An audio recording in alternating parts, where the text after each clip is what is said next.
Welcome to Brothers of the Arcana. I am Alex Aldea. I am Dave Ferrigno. And our guest today is Timothy Hogan. Brother Timothy Hogan. Yet another Mason that we have known from our circle of great guys that we hang out with in our fraternity. And we're so happy, so inspired to have you on the show. Thank you so much for being here, sir. Thanks for having me. I'm real excited to be here with you guys. Absolutely. And we're going to talk about some amazing stuff today. So before that, I guess we can light up. All right. Have ourselves a little smoke. And What is everybody smoking today? I got a Romeo Juliet special reserve. That's right. I have Nica Rustica. And I am smoking the Drew Estate Tobacco Special, the Cafe Con Leche. Mine's also Drew Estate. Absolutely. And on deck, I got a Fat Bottom Betty, just in case. But yeah, we're extremely excited to have you. And we have just a little toast and say, welcome to the show. Thank you. Thank you for flying out to New Jersey to join us for the show. Super excited to be here. Really. So, Tim, we talked a little bit yesterday about the prayer of Amun. Yeah. So let's just start out strong. All right. Could you recite the prayer of Amun if you have it? Sure. On top of your mind. Yeah. So there's a papyrus, Egyptian papyrus known as the Papyrus of Ani, and in this papyrus of Ani, there's a prayer to Amun. Of course, Amun was also known as Amun Ra in the Egyptian tradition. Amun just means the hidden one. It's what it means. So Amun Ra is the hidden sun. But it's, and it alludes to potential energy, right? So the prayer was given as a means to call out your inner reserves within yourself and manifest it into the world. This was in the Egyptian tradition. It's one of the aspects of it, but what's particularly unique about this prayer is that it's where the Lord's Prayer of Jesus comes from. And it begins, Amun, Amun, who art in heaven, hallowed be thy name. Thy kingdom come, thy will be done, as above, so below. So, very much like instead of on earth as it is in heaven, it's but it's the same concept. Anyhow, it's the full prayer. And what's striking about it is we know that this is where the Lord's Prayer came from, and in fact, in the Bible, where they talk about in the New Testament, where they talk about the Lord's Prayer, it starts out. The disciples go to Jesus and they say, "Jesus, how should we pray?" And it says, "Well, first of all," Jesus replies. He says, "Well, first of all, don't go to church and be seen praying like a hypocrite," which is, you'll never see that part read in church. But then he says, instead, find a hidden place in your home, like a closet. Go inside there and give this prayer.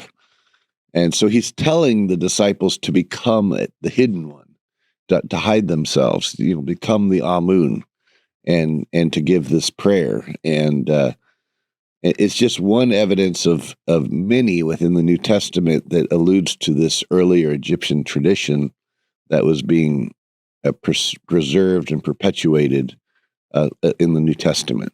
Uh-huh. Yeah. I love it.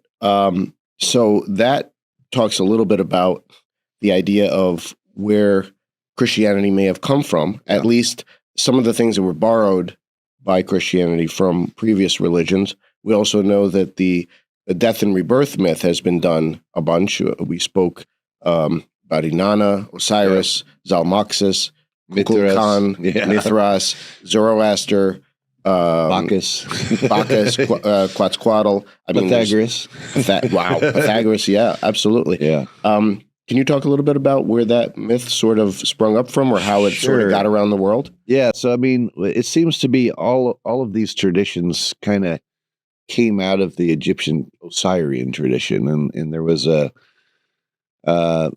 it's believed that in the ancient world, certainly the pharaoh and some of the high priests and such within Egypt, they had to go through a ritual where they represented the god Osiris. And in the story of Osiris, he's basically his brother Set tricks him. He goes inside this sarcophagus that he got as a birthday present, kind of a weird birthday present, but he's locked into the sarcophagus, and he's thrown into the Nile. Well, he's chopped up first of all by his brother in a bunch of pieces. He's thrown into the Nile, and then Isis, who's Osiris's wife, also his sister. A little weird there, but she goes out to try to find him and recollect the pieces and bring them back together and then raise them from the dead. And there were many layers to this story. One is that it could be interpreted as how, as we come into this world, we see things as separate and apart from each other in pieces. And we have to recollect everything and bring it back together into the oneness. And that's really what is being talked about there. However, it also alludes to this concept of, it was believed that there was a pre-civilization prior to Osiris, or prior to Egypt, that was very advanced. It was a one world united, I don't want to say one world government, but it was a one world a system, where everyone was in communication with each other, and then something happened that caused it to collapse, where there were only pieces that remained, and those pieces had to be recollected to rebuild civilization again. It also had alchemical undertones as well, about the alchemical process of how when Osiris was painted green, he represented the vegetation god. And in the alchemical process, you have to chop it up, the herb or whatever it is, up into pieces. And you have to put it through processes of digestion, which is really what being thrown in the Nile was about. And then distillation, which is Isis turns herself into this bird and flies around Osiris. And this was always a metaphor for turning something liquid and turning it into a gas. So it was flying up above the original body. And then ultimately, you had to calcinate down the remaining herb to extract out the salts. What does calcinate mean? Calcination just means to burn something down to ashes. So you are calcinating your cigar right now. So it was, but you had to go through these specific stages to extract out what you wanted out of the herb. And so the story alludes to this as well. And, but this whole death and then raising process that had illusions in all these different ways you looked at it, could also be found in the New Testament. Obviously, people think of Jesus, but also there's strong evidence to suggest that the raising of Lazarus in the New Testament was an initiation rite. And the reason why we say this is because Lazarus in Hebrew is El Asur. Well, El in Hebrew means God, and Asur was the ancient Egyptian name for Osiris. So, when we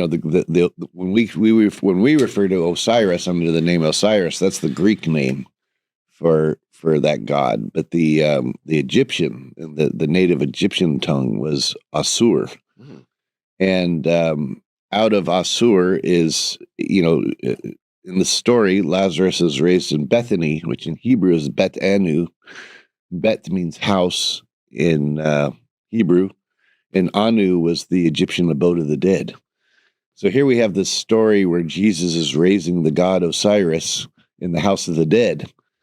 Well, you can either try to interpret that literally, or you can interpret it as a metaphor, like he was trying to raise the tradition. But since we're referring to a specific person, and people are talking about how he was put in this cave, and they go and they tell Jesus, "Hey, he's in the cave." And Jesus, instead of his response of saying, "Well, let's go get him right now," he says, "Well, how long has he been in there?" And they say, "Oh, he's been in this long," and he says, "Okay, we'll go get him in a bit." It's like it wasn't time for him to come out of the cave yet, right? And He needed to marinate. he needed to marinate a little bit. But since he was his name literally means the god Osiris, it implies that they were reenacting this ritual, and that this ritual continues to exist within mystery traditions to this day, which suggests a tradition being passed down, from ancient Egyptian times. So from that perspective, with the traditions today, how do you feel that's influencing, and would you elaborate on some of those traditions and how Sure. it's been influenced? Well, I could tell you, I've spent time in the Yucatan. In fact, I have a tour coming up in September there this year. One of the things we do is we meet with the Mayan, some of the Mayan survival traditions there that are in the Yucatan, and the shaman in that region. They, even to this day, they continue to perform a ritual where the person who's going to be like made officially a part of the tribe and has to go through an initiation rite. And in this initiation rite, it starts out, they're placed in this little hut where they have sometimes skulls of their ancestors that they have to meditate on and think about the tradition they're on. Then they're led down to an area near the cenote where they have it's marked by equal armed crosses on the trees. And sometimes they also have to go before like an outside altar that was based on the squared circle. It's a square platform with these circular arches that are folded up, made of vegetation, and then on the altar is incense, copal incense that they burn, which smells kind of like frankincense. And they also have an equal armed cross on the altar, and they bathe the person in the incense, which is said to open up their 7 centers, is what they refer to it as, which we could certainly interpret that as a chakra or 7 seals. After which they're brought into the temple space, where there are 4 altars directed to the cardinal directions, where they have to offer sacrifices of earth, water, air, and fire. And then they're led to a central altar where they take an oath, and then they symbolically kill the person. And he's put down, and the shaman then pulls this. He takes this fire from the altar, and he literally gets it to burn on his hand somehow without it burning his hand. Wow! And he passes this flame around to the other people in the tribe. And by the way, they're all wearing aprons, and he has an all-seeing eye painted on his chest, which is kind of interesting. And they, after which the flame is passed around and it goes back to him, he kind of extinguishes it in his hand, his right hand, and then he uses that hand to raise the person who has symbolically been killed back to life with a specific grip that's found within a number of traditions, including Freemasonry. And then that person is made officially a member of the tribe. Well, this is one example of many of this this death and resurrection myth, and that was similar to probably what we found in Egypt. Now, when I first saw this, I thought it was maybe like there had been some Freemasons or something that had taught the tribe this. But they actually took me to a museum they had recently built in the jungle. They had they'd taken apart one of their pyramids to use the stones to build fences in the jungle for their territory, which is a sad commentary in itself. Sure. But in disassembling the pyramid, they found several artifacts inside the pyramid. One was a jade mask. One was a mortar and pestle.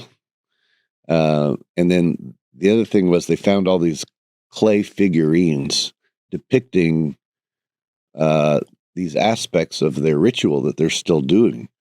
And they've been able to carbon date these figurines, and they date to about 900 of our current era, which means that they didn't learn this ritual from, any Europeans necessarily.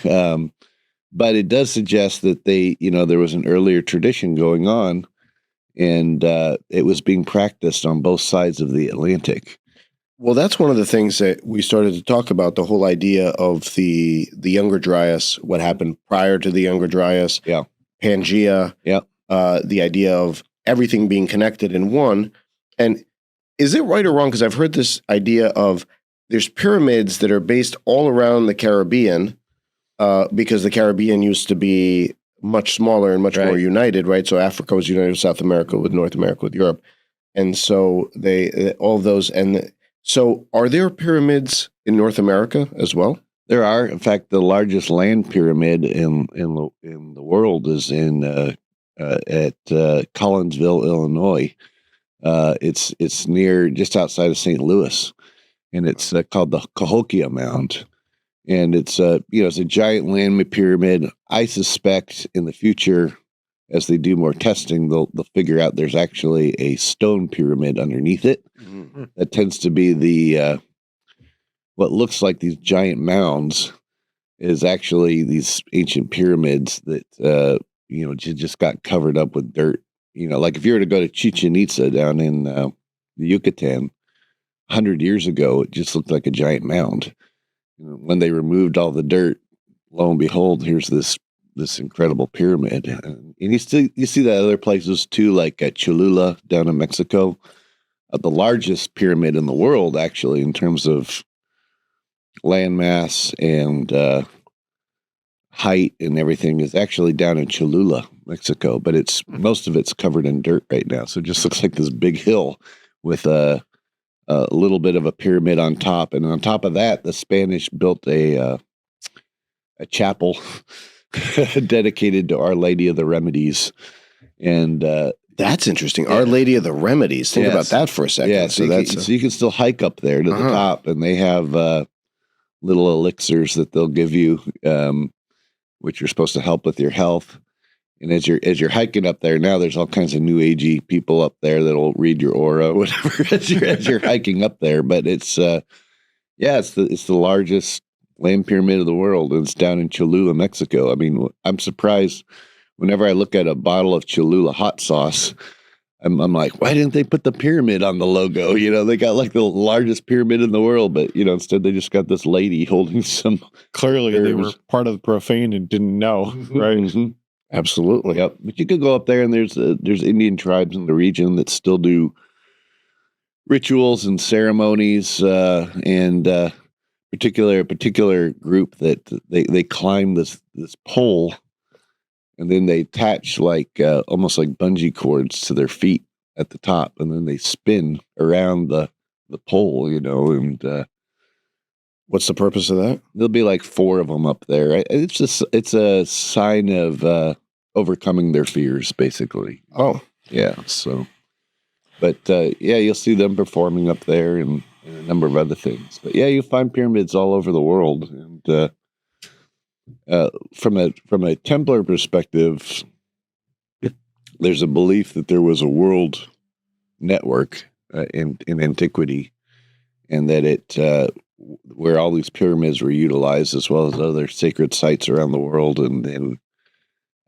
during the Younger Dryas cataclysm, it kind of like shut them off and separated everybody, just like we talked about with the Osirian myths, and that actually one of the real reasons why the Templar Order was founded was to go out and seek out pockets of survival where there could be not just philosophy, but also technology that was being preserved in certain areas.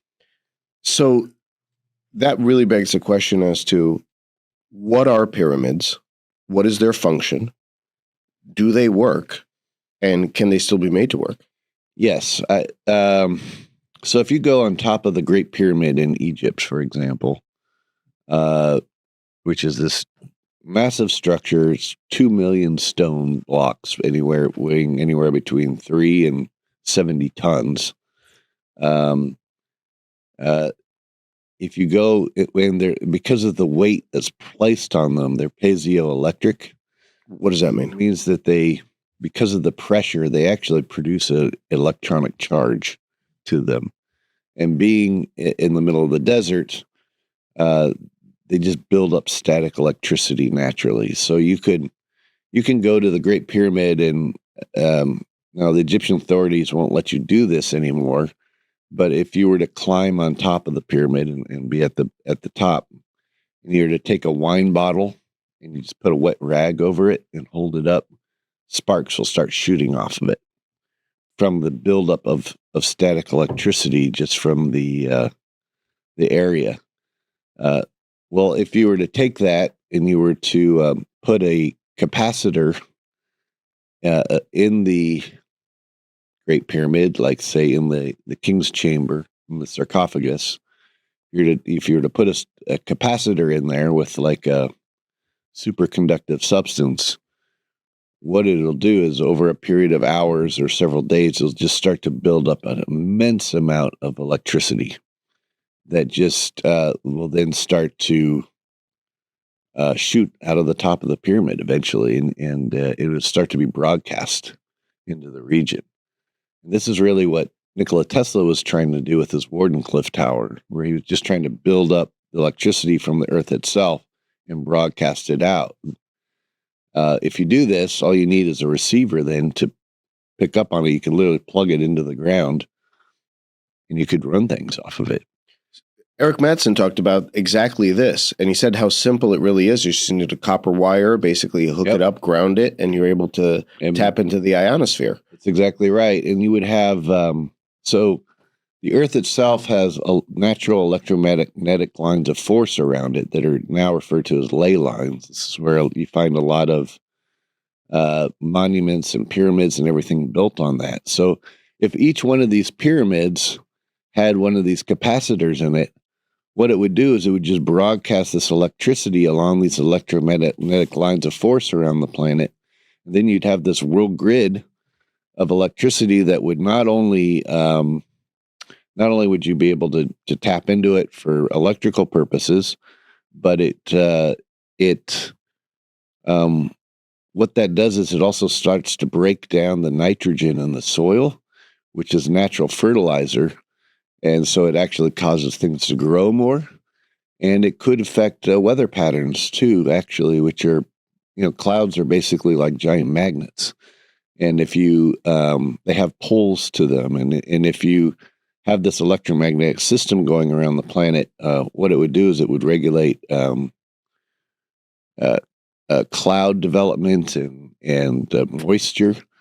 And basically you'd have a huge terraformed planet that was you could actually control by turning on and off these capacitors at different parts of the planet to move weather around and we think this is probably what they were doing in the past, right? I mean, it allowed them to. The Earth was like a paradise in that regard, and where they could grow things no problem. They had electricity, and they could control the weather, and it sounds fantastic to us today, but this is literally what you would have. And when the cataclysm happened, which we now call the Younger Dryas Impact Event, which was placed exactly at the time that Plato said Atlantis fell apart, it just turned it all off. And we kind of went into this, the Earth became a wasteland. That's really what the Grail legends are about. With the Earth becoming this wasteland, and you had to search for the Grail to reactivate it again, and so here's where we are today, So, but I think the technology is still there; it's still possible. We can still reactivate this. but it would take us building these very simple capacitors made out of precious metals, platinum metals, and wood, basically, Sure. different layers of them, and we know what the superconductive substance is as well. It's just monoatomic platinum metals, which we can extract out of everything, particularly salt water, and we could reactivate this grid. So you mentioned the Templars going out and kind of searching for survivors. Can you just elaborate on that? Obviously, with the Young Adrias, it was roughly approximately 12,900 years ago. If you could just kind of elaborate on what they were searching for when they went out to find those survivors and artifacts. Sure. So the Templars largely came out of Gnostic families in southern France that were preserving traditions of what the philosophy and the idea of what the technologies were prior to this cataclysm, prior to this flood. They already knew that there were other Gnostic traditions out there. So if you look at, there's a Templar rule from the 1200s known as the Rule of Comforted Brothers, and in it talks about the different groups out there that the Templars had fraternal relations with, shall we say. And, they include people like the Bogomils of Bulgaria, the Albigensians of southern France, it goes on and on. It lists about 12 different groups. The Druze of Lebanon. The Brothers of the East? The Brothers of the East, Constantinople. Mm-hmm. And so it lists all these different groups that the Templars are supposed to have special associations with, and that they're supposed to exchange this special hand grip with and give certain signs of recognition. And then these people are supposed to be recognized within the Templar temples. And if they're fearful, they're to be led through underground passages.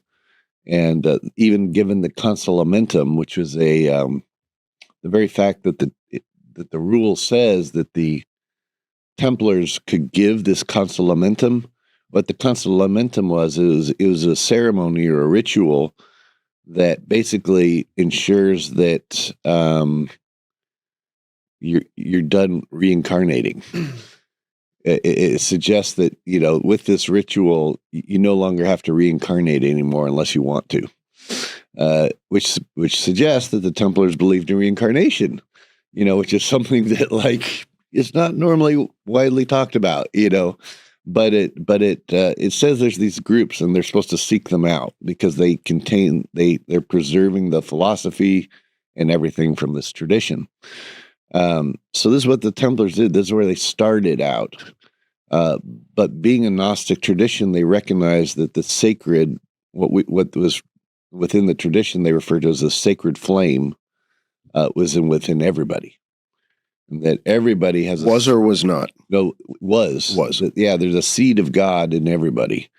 So they had no problem associating with groups of different traditions, different religions, different backgrounds, because we're all one family. And so even though it started out with them specifically meeting with Gnostic groups, this developed into associations with everything from Hindu traditions to in India to indigenous Native American traditions in the Americas, including the Mayans. So it was very easy for them to get along with other groups and to start to understand their philosophies, and also then talk with them about technologies that they may be preserving. And the Templars just tried to gain this information and bring it back to Europe to help get us out of the Dark Ages and bring us into the Renaissance, really. Why was it important for Europe to advance in that way and not Asia or Africa or other places? Well, I mean, the Templars were coming out of Europe, so they were just trying to develop the home base, if you will. Later, it could be argued that one of the things that the Templars were also very obsessed with was the idea that because the sacred flame was within everybody, the sacred is in that the seed of God is within everybody. They believed that people needed the freedom to explore that and to be able to make mistakes and to learn from their mistakes in order to develop themselves into their full potential. And so Templars are very, very much concerned with individual freedom. And that involved taking power out of the hands of the church and the monarchy, which were controlling everything at the time in Europe. Half the reason why they set up the banking system that they set up and was to pull that power out of the hands of the church and the monarchy.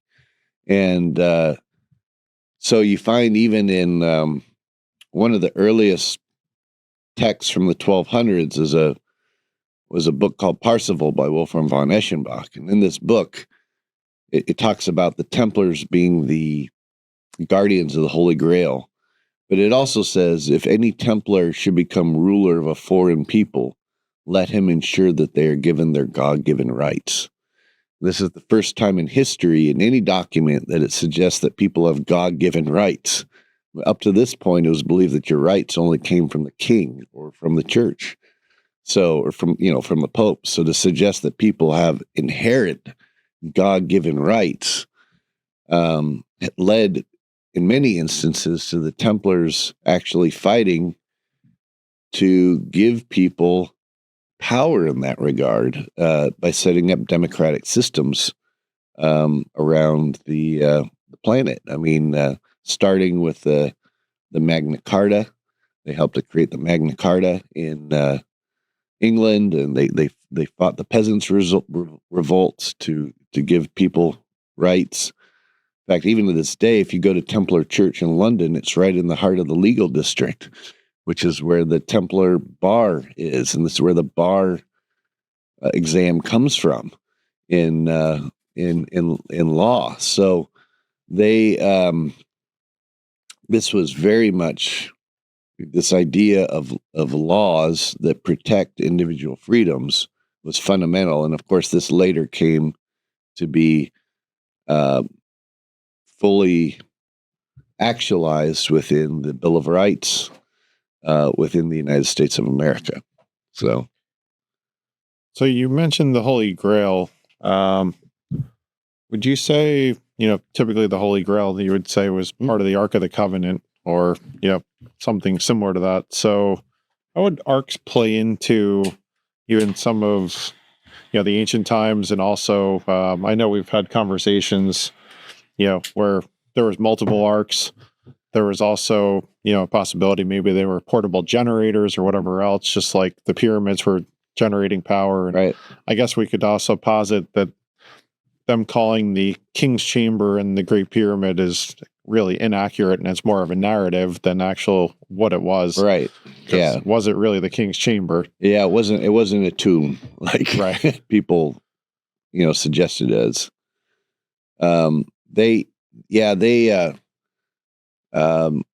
Templars have, I will tell you, since for the last 1,000 years, they've been doing initiations in that King's Chamber. And part of the reason is because it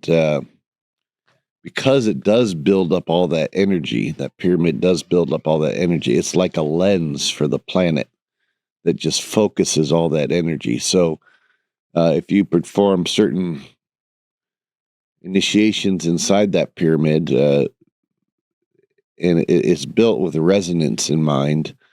So if you do the right things, you can very easily cause someone to have an out-of-body experience within there. And, of course, this plays into that whole death and raising myth, right? So the Templars were performing a ceremony based on the same kind of death and raising inside that Great Pyramid, which, because of how the energy builds up in there, if the person has that out-of-body experience, at that point they know who they really are. It's not their physical body, and that there's a part of them that survives the physical body after death. And therefore, once you know that, you're no longer afraid of death anymore, right? Well, this is dangerous for if you're an institution trying to control people with fear. All of a sudden, these people aren't going to be controlled by fear anymore because they're no longer afraid of death, and hence why traditions that came out of that temple tradition, like Freemasonry, has had so many great leaders throughout history. Because if you're not afraid of death, you could pretty much accomplish anything. But so that was one aspect of it. But also, if you put these arcs in there, or just one arc producing this electricity, it could be this power source. So it had a twofold function, the Great Pyramid, but it was not a tomb per se. I mean, if you look at any of the tombs of Egypt, they're filled with hieroglyphs and depictions of the pharaoh's life and everything else. We don't see any of that in the Great Pyramid. I mean, there's nothing in there. The only markings in the Great Pyramid, for example, are on the sarcophagus, the quote-unquote sarcophagus in the king's chamber.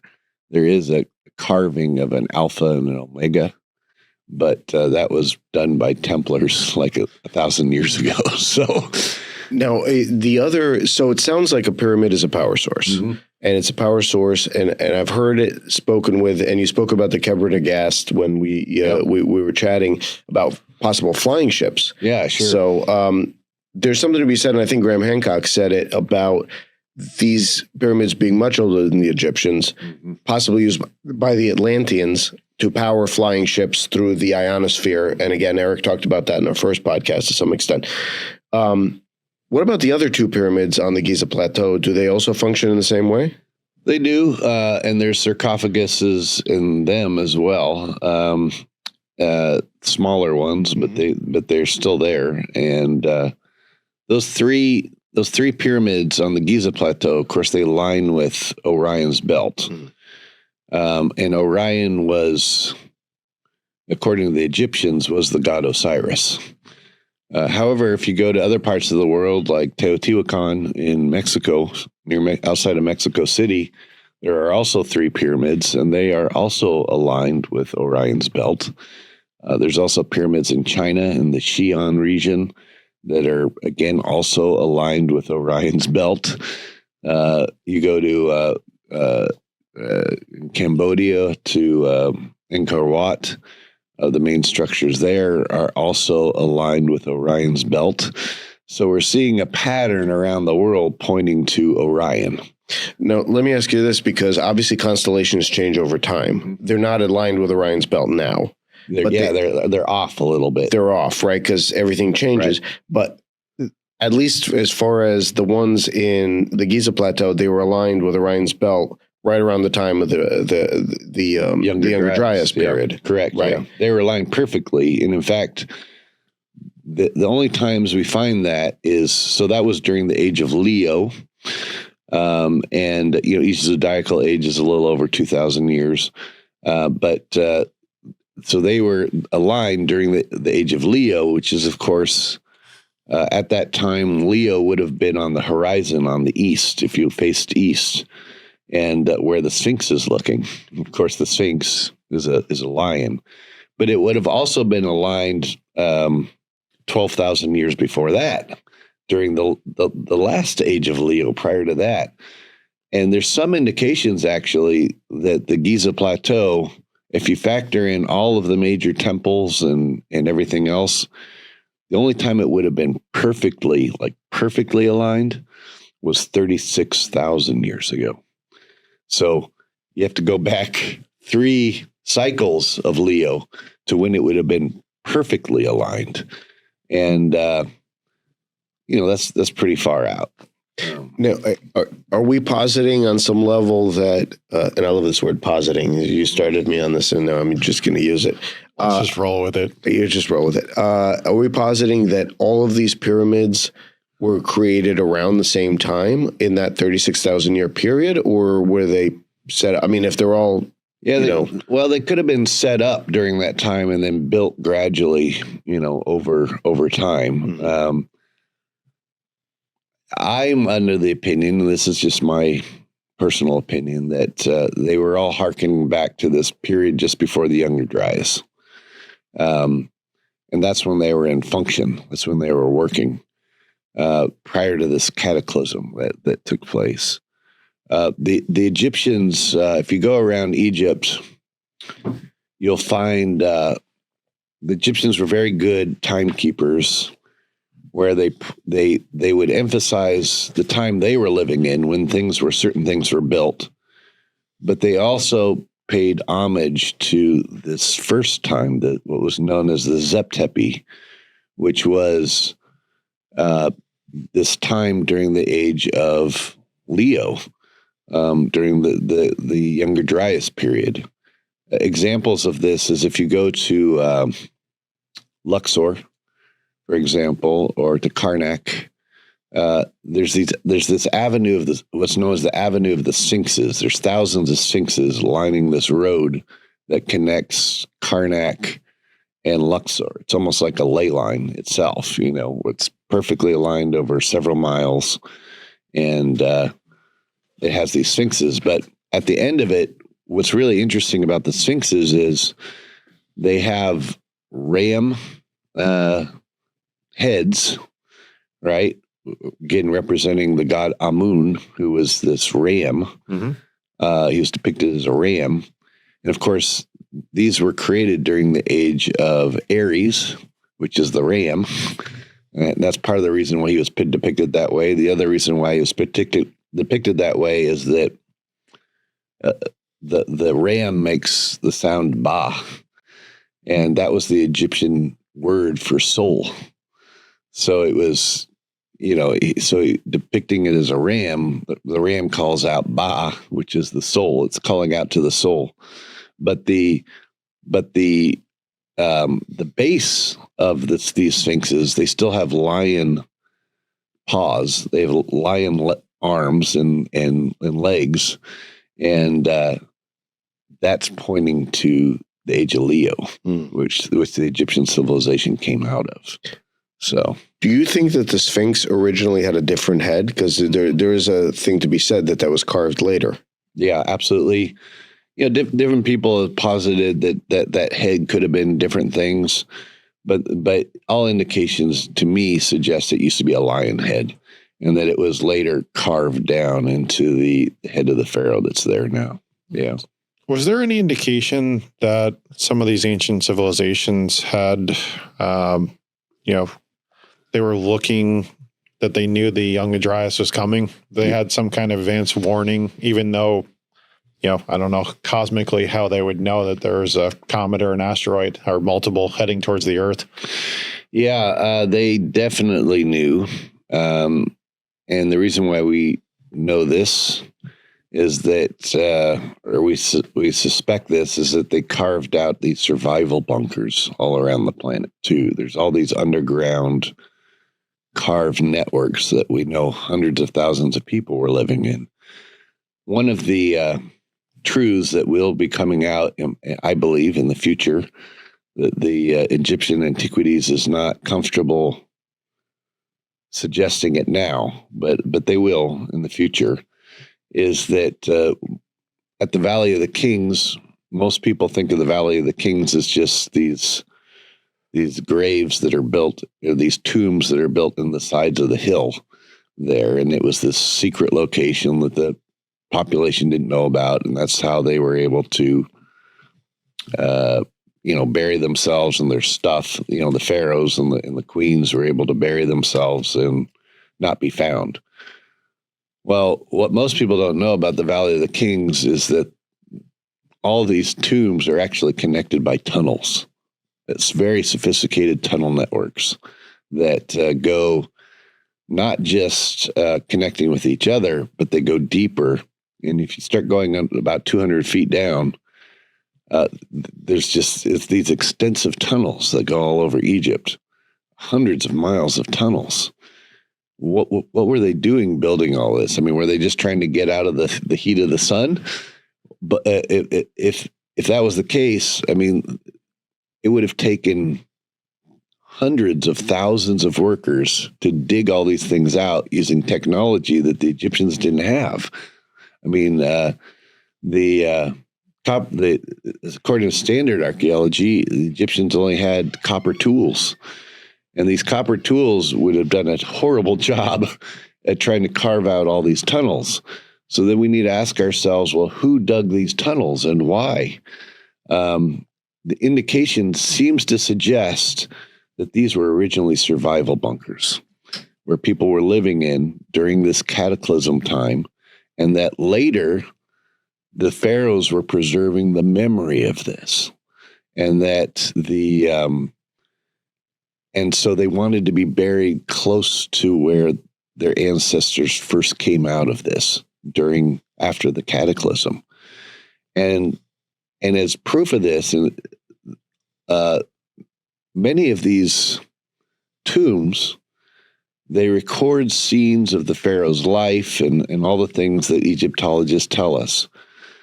But then they also record memories that had been passed down of this previous civilization, where they show things like their ability to levitate stones. They show things like animals.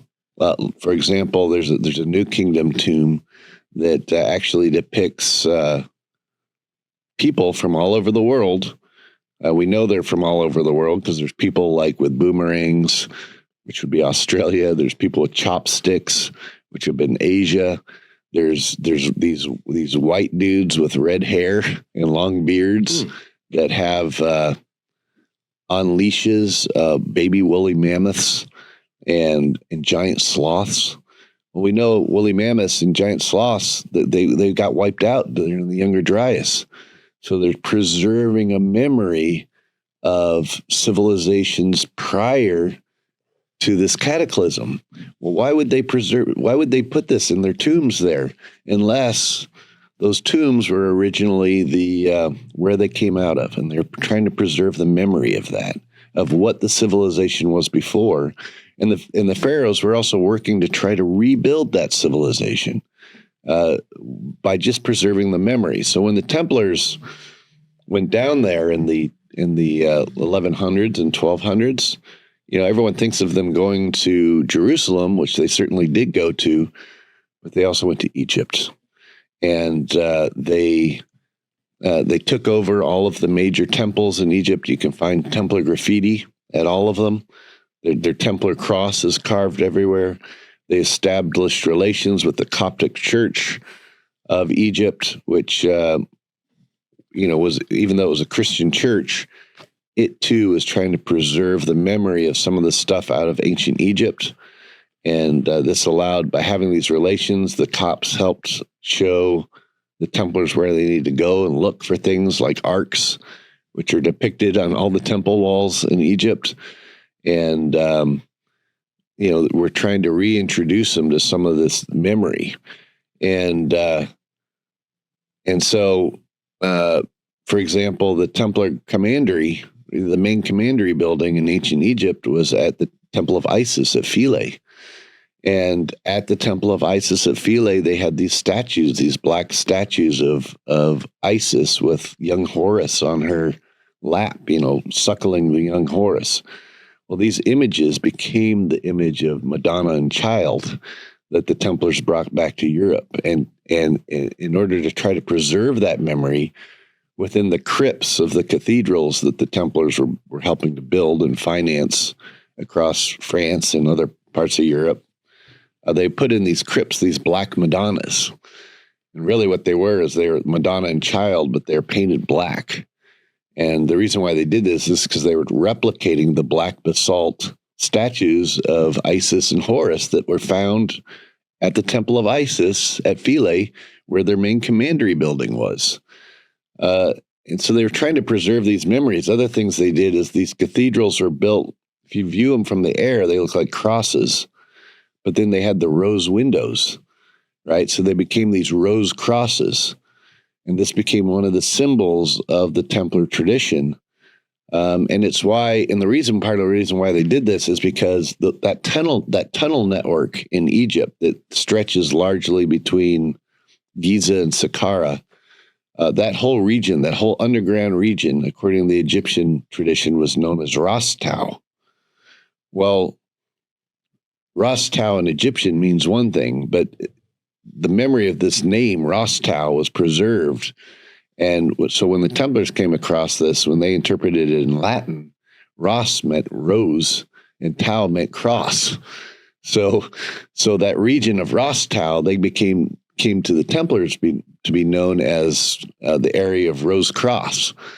And so to preserve that memory, they tried to preserve it on the cathedrals, and they adopted the symbol of the Rose Cross, and they that later became associated with what was to be known as the Rosicrucian tradition, of which the underground Templars in Germany created. So, it's all there once you know what you're looking at. It's just people aren't used to interpreting it that way. So from the cathedral structure, like Notre Dame as an example, I know you alluded to, there's actually a lot of symbolism within that most people don't recognize because they think they're just going to a church. Do you just want to elaborate on that? Yes. So part of what the Egyptians did is they tried to build the cathedral. Or, I'm sorry, what the Templars did is they tried to build the cathedrals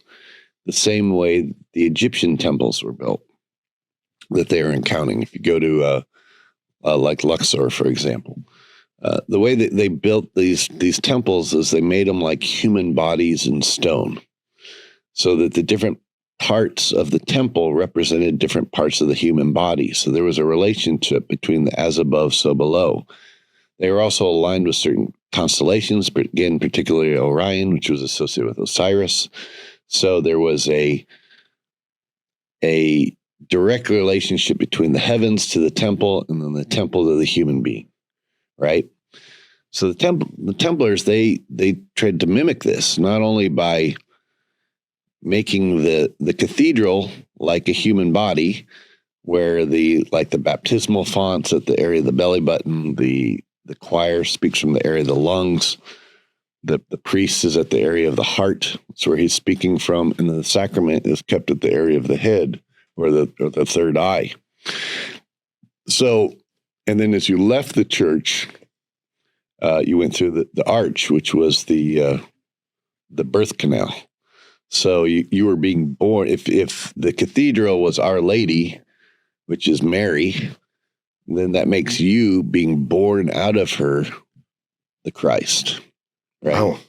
Which is a very Gnostic idea, but it perfectly aligned with the Templar philosophy of that the divine is within everybody. We just have to realize it.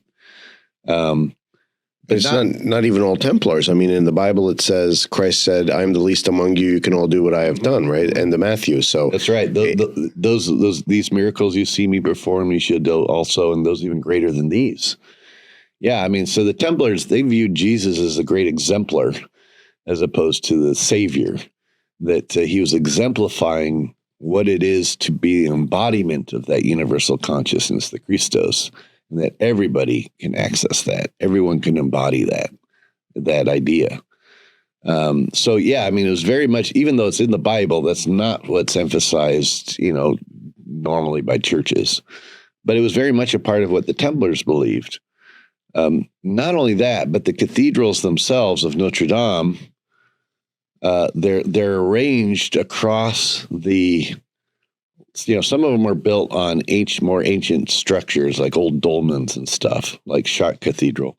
But the Chartres was built in an area of a sacred Druid grove, actually, where the Druids used to meet and hold ceremony and such. So the Templars would build these cathedrals on the sites of former sacred sites that were on this world grid of ley lines, but not only that, but the cathedrals of Notre Dame itself, if you view them from the air in terms of where they're mapped on the earth, they mimic the exact constellation of Virgo in the heavens, which of course Virgo is the Virgin, Our Lady, right? So they were trying to do the same thing. They were uniting the above and the below on the landscape, and just like the Egyptians did. So it was, it was a tradition that was being passed down and then mimicked by the Templar order. So, what's your take on the fires and the fire at Notre Dame? I know you alluded to. Oh yeah. So when Notre Dame caught on fire, I am 100% certain that was actually set on fire by the Roman Church itself. And the reason why I say this is that the Roman Church in the last 20 years in particular, I mean, they've always been looking for the artifacts that the Templar order secured. There was an indication that some of these artifacts could be buried within the cathedrals themselves that the Templars helped to finance and build up.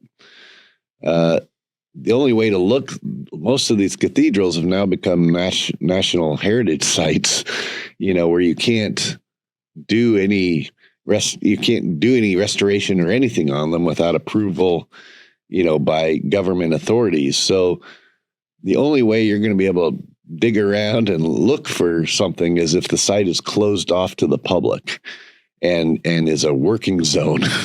So just prior to the fire, the statues on the roof of Notre Dame were removed, like literally within hours. And then the cathedral caught on fire. And of course, now they're restoring it.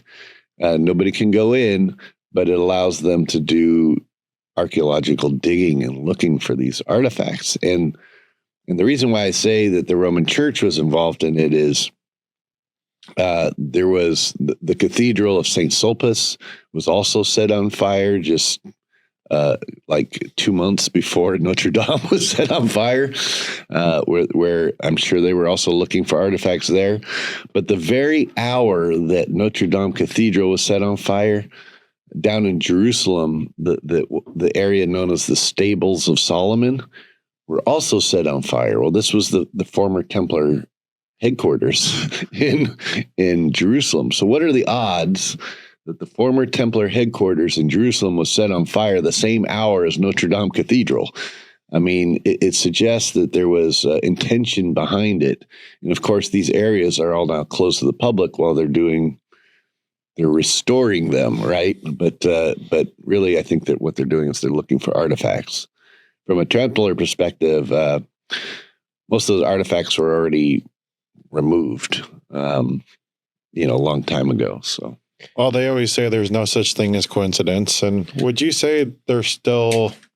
Do you have any other evidence where the church is looking for these Templar artifacts elsewhere, or are they trying to access vaults or anything else? Ooh, possibly a vault of some kind? Yeah, there are vaults around the world in different locations. Some of them have been emptied already, where the artifacts have been moved. But there's some areas where there's still artifacts in these vaults that the Templars set up. And a good example, there's one in Istanbul to this day.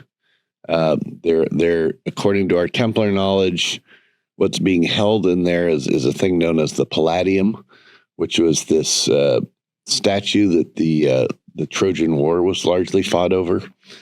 And there are other artifacts in there as well.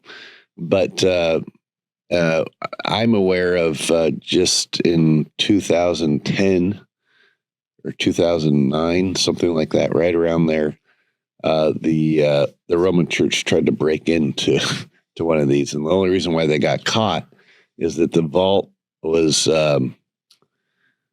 largely composed of a really hard granite, like one of the hardest granites on Earth, and it was a dendrite. And it's that's what this vault was made out of. And when this vault is under street level, it's in a fairly busy area of Istanbul, not far from the Hagia Sophia and the Hippodrome in Istanbul, which is the main tourist district. So it's only about maybe 10 to 15-minute walk from the Hagia Sophia area, and where this vault is under street level, and it's busy street above it. And so what they did is they had rented a hotel room down the street from where this is, and then they dug a tunnel from their hotel room under the earth to where this vault is. And the only reason why they got caught was they couldn't get through the dendrite stone. They started using a jackhammer to try to break through the dendrite stone. And of course, that caused mass vibrations on street level above it. And that's how the Turkish antiquities caught them and then kicked them out of the country, But that was the Vatican trying to break into it, So, Wow. So they continue to do that. This is like something out of a Dan Brown story, but it's true. It's hard to run a jackhammer in priestly robes, I think. Yeah, I imagine. Well, I imagine that. Who knows what they were wearing? But yeah, it caused trouble. But that, by the way, that area is marked by a monument above it, where lots of people gather to and hang out and take photos, and so. When the vibrations started happening, they knew something was going on. Like they went, and the Turkish antiquities caught them. I mean, fortunately, we have Templars in Turkish antiquities who just watch over, some of these areas. So you're the Grand Master of the Templar Order. At least right now, we know there's. If you look online, there's lineages, there's about 500 different Templar orders around. I myself am part of SMOTJ and Sovereign Military Order of the Temple of Jerusalem, which is another Templar order, mostly charity-based, helping kids and stuff in the Holy Land. But can you talk a little bit about your particular lineage and why that's important, how it got founded, and all that kind of stuff? Sure. So I belong to a number of Templar lineages too. By the way, include the OSMTHU and others. But like most of the modern day Templar lineages can be traced to Bernard Raymond Fabre Palaprat, who was a Grand Master of the Templar tradition in around 1800. He was a guy who was actually Napoleon's personal physician, and he was the one who came forward with what was known as the Larminius Charter, which was a charter he actually came forward with the translation of the Larminius Charter. The original was deposited in the National Archives of Paris and then disappeared. But it was written in a Templar cipher code, and some people have said, oh, well, they've looked at the translation of this and noticed that the Latin was too good for it to be legitimate. So they said, oh, this isn't legitimate. But actually, the translator of the Larminius Charter, he standardized the Latin as he translated it. So, to suggest that's the reason why the Larminius Charter isn't real is a bad way to dismiss it, just because you're reading the translation and the person standardized the Latin on the translation. That doesn't mean the original didn't have bad Latin, back in the day. But this Larminius Charter, it traces when Jacques de Molay was in prison in between 1307 and 1314. He composed this charter, basically giving authority to Jean-Marcus Larminius to take over as Grand Master. And that's what this charter shows, is who's the Grand Masters up to 1804. And with Bernard Raymond Fabre Palaprat. So this document, which has now disappeared, there's a copy of it, of the translation of it, at Mark Master Hall in London, actually. But it's not the original. The original, it was deposited in the National Archives of Paris. We have the receipt of who it was given to, but it disappeared shortly thereafter. Shortly after 1804, by 1830, there was unrest in Paris, in France. There was Napoleon III had come to power, and there was the grand body at the time wanted some of the different preceptories and commanderies around the France to turn in some of their archives to them. And some of these bodies decided they didn't want to do that. And it led to a schism. And that schism then led to different Templar lineages, and of which several exist to this day. The one I represent, the Order of the Temple of Secret Initiates, is like it's kind of like a United Nations body in a way, that where these different Templar lineages all meet within, and that's what I run. In conjunction with that, we also form the Templar Collegia, which is like a pre-study body to get people up to speed on these mysteries prior to being knighted. And we'll share the website to that. Dave and I are both members of it, and we're very excited to be so. We read the first codex. We skimmed it, but we live it. So exactly. For a lot of us, it's a way of life, and it's a fascinating thing. So that sort of begs the question on Templarism. It's an old organization. Yep. It's obviously been there a long time. Right. These are modern times. People are running around. They're very busy. They've got a lot of things on their minds. There's all kinds of things happening. What is it about the Templars that makes it relevant to the modern day? Well, one of the things is, first of all, a Templar, you have to remember, is a warrior monk, mm-hmm. right? Which seems to be this contradiction, right? How can you be a monk and also a warrior? But from how we apply that modern day is look, we on the one hand, you can engage in your spiritual practice, your spiritual study, your home study, whether you're studying books or you're engaging in meditation, you're doing rituals for the benefit of the world, for yourself, but also for the world. And so that's on the one hand, that's the monk side of it, and the initiations, the ceremonies. These are all part of the monk aspect of it. But we also have to live in a modern world, right, where we have to go to our jobs. We have to engage in the politics of the day. We have to deal with the world events that affect us, and it takes a warrior energy to engage in that, right? So it's what it really is it's speaking to how do we live in the modern world and deal with all the stuff we have to deal with while at the same time doing our spiritual practice. And this is what makes us modern. Warrior monks, right? Which is a Templar. Not unlike. And by the way, it should be pointed out that even for those who are Star Wars fans, the Jedi Knight was based off of the Templar ideal. I mean, in fact, originally they were called Templar Jedi Knights. But the word Jedi actually comes from Jed, which was the Jed pillar of ancient Egypt, which represented the spinal column of Osiris. How do you harness that energy?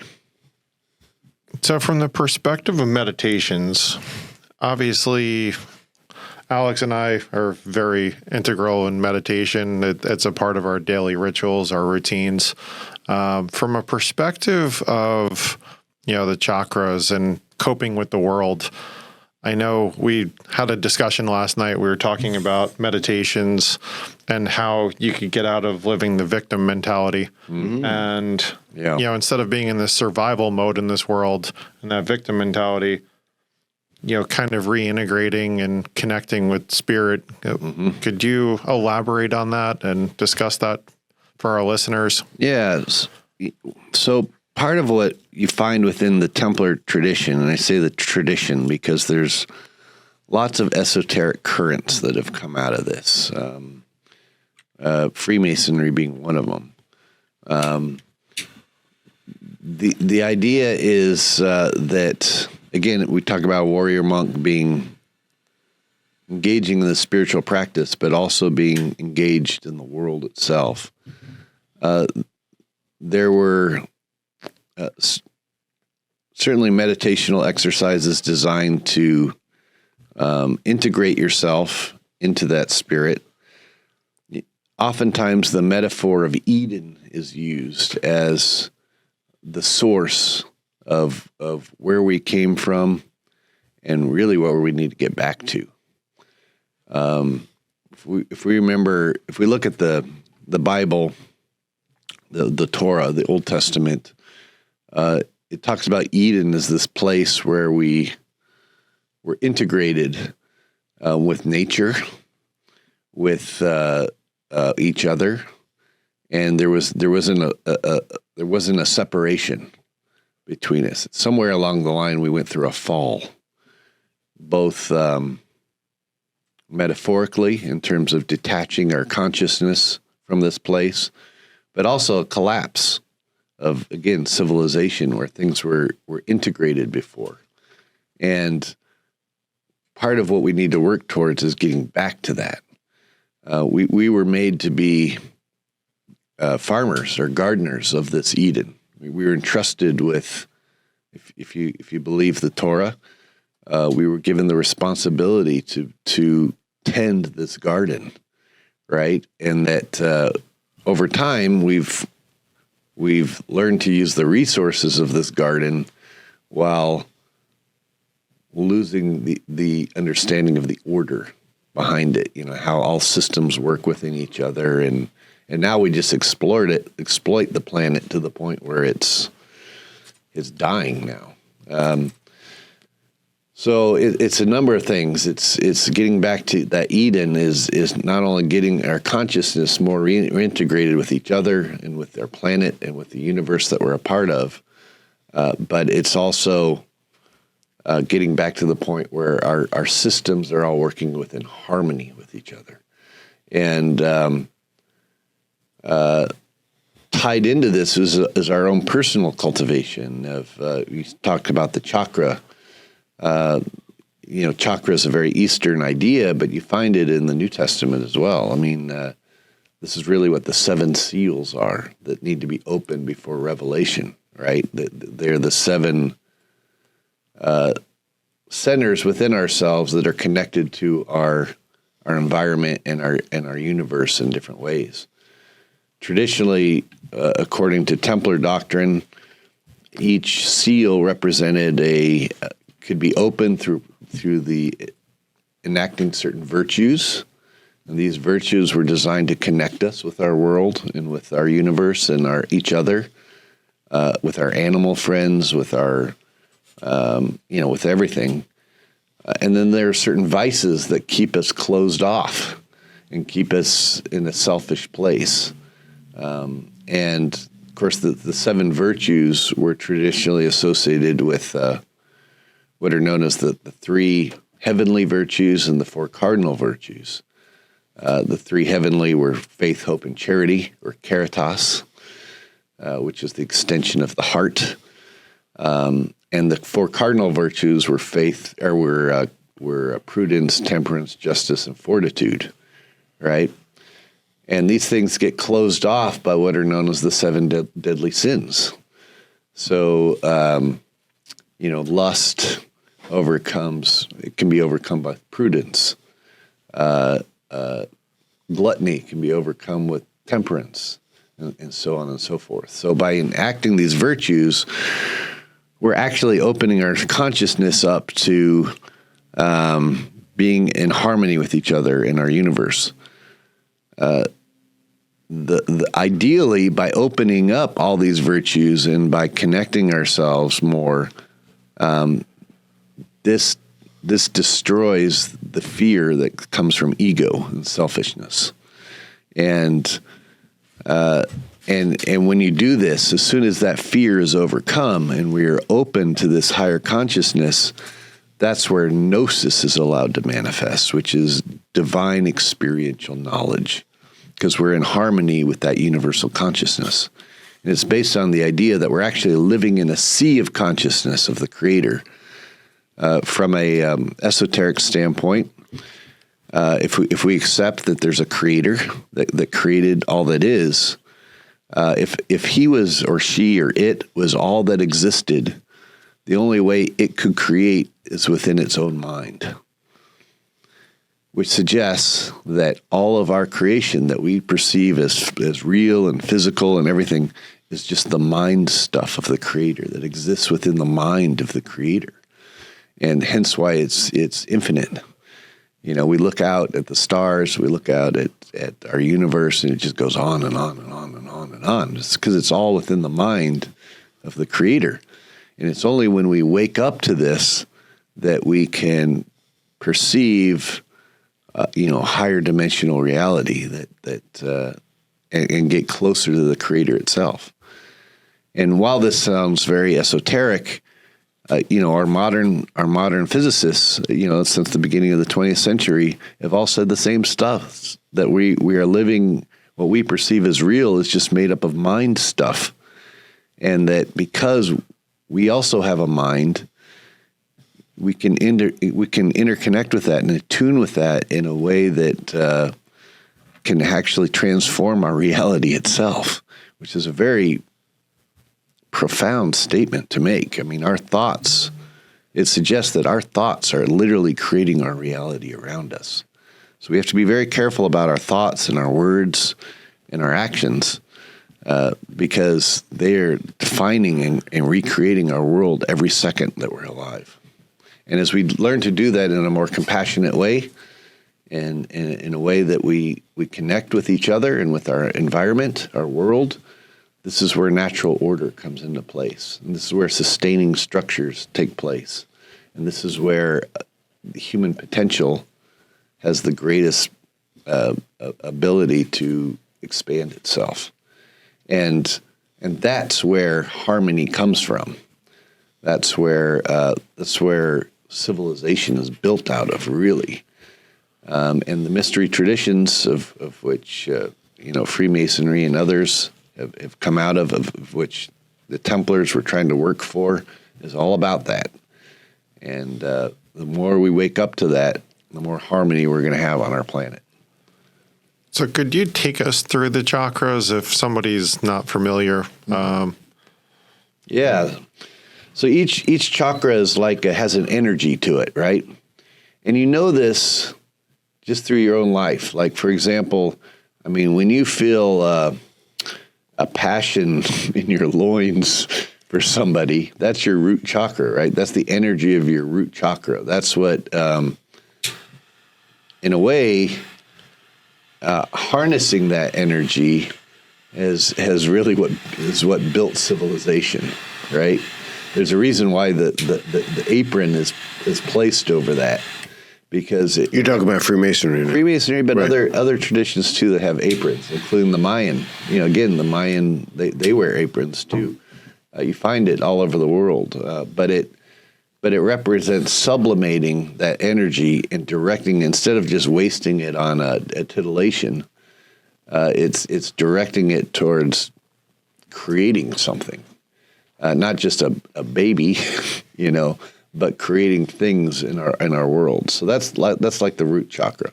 Everybody knows that. Everybody has felt that in some capacity. As you start to move up into things like at the stomach area, the stomach chakra, this is where,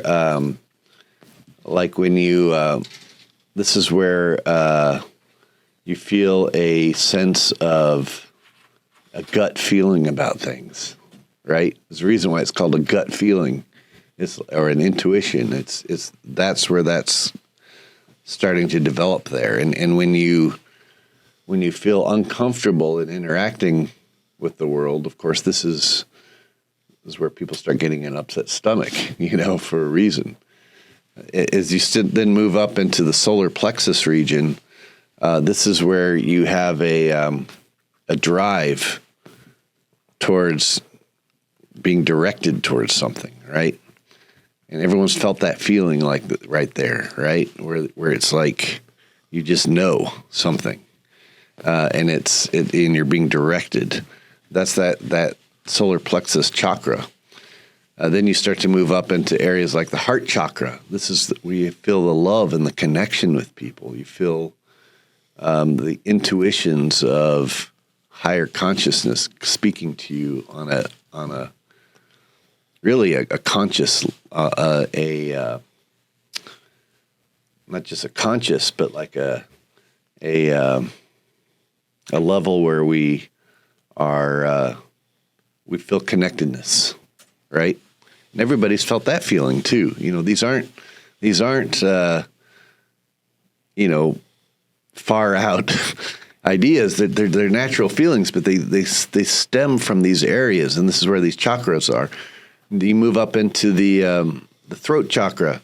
This is where you feel, for example, if you've ever felt like saying something, but you're not able to because someone else is speaking, and it's like you can almost feel it right there in your throat, and you're waiting to speak, right? That's that throat chakra. That's the energy expression of that region of your body. Then as you move up into like your brow chakra, which was where the pineal gland is, and this is where in the ancient world it was referred to as the brow or the Nazar. This is where the word Nazarene comes from, actually, or Nazarite. It wasn't from the town of Nazareth. It was meant one whose brow was open. And you see this being depicted all over the world. Within the Hindu tradition, certainly that's the reason why they put the dot there on the forehead. Or within Jewish traditions, you'll see like a little box being put there that represents this tying into this greater mystery. You find it represented in different ways all around the world, but it's this is the area where you have perception. You're tapping into the deeper nature of something. You're attuning, right? You're able to focus in on something and attune with it. And everyone has felt this too, but this is this brow chakra. And then ultimately it goes up to the crown chakra, the top of the head, which is like the power source or the connectedness to everything. This greater sense of belonging that you feel when it's an enlightened feeling, or sometimes when you have a revelation of some deeper truth that just kind of blows you away. It's right there. It's felt at the head, So these chakra, we've all had experiences of it, but they're rarely all open at the same time. The goal is to move that energy up in attunement with your environment to the point where then you're connected with it all. And when you're fully awake, that's how you can act in harmony with the world around you. I mean, there's no way you're going to do something at that point that is contrary to natural law, because you're completely tapped into natural law. And it's and that's where ideally that's where all laws and everything else that are designed to keep us in harmony with each other, that's where it's developed from. So what do the pedals represent and the frequencies? And obviously we're trying to raise our vibration by meditating and harmonizing these chakras. Yeah, so within Eastern tradition, they refer to, they say that each of these chakra have certain pedals, which represent almost like aspects of, like more refined aspects of this awakening. And the first 6 chakra have a total of 144 petals, and then the final